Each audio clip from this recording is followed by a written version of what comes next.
warahmatullahi wabarakatuh. Hari ini saya nak buat sikit perkongsian yang simple mengenai sakit tekak. Jadi soalan ni saya nak cakap pasal apa ubat ataupun yang boleh dapatkan di farmasi lah, tak perlu prescription doktor. So biasanya semua orang akan kena Difflam. So Difflam saya tak perlu kenalkan lagi, tapi ada juga lain macam herbal types of lozenges macam ni. Linkers. So Linkers ni ada macam-macam apa?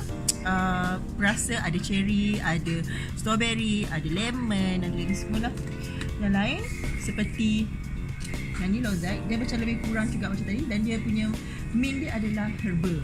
Okay, yang ini biasa orang akan ambil kalau betul-betul rasa pain atau dia rasa macam betul-betul rasa perit sangat-sangat, biasa orang akan ambil ni sebab dia ada dua action lah. Satu sebagai untuk kebaskan, satu lagi untuk apa kita panggil untuk kurangkan sakit dan tidak keselesaan. Itu kalau jenis yang hisap.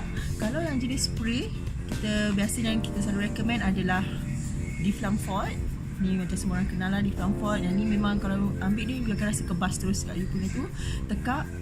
Yang kedua Apipro, ini herbal, daripada base dia daripada madu. Dan ini adalah Utico, one of my favourite dan anak-anak saya punya favourite lah. Yang ini dia boleh hilangkan rasa sakit tekak, rasa tekak. Dan kedua dia punya herbal-herbal yang digunakan tu ada antibacterial effect. So dia boleh mengurangkan infection kalau misalnya sakit tekak you disebabkan infection.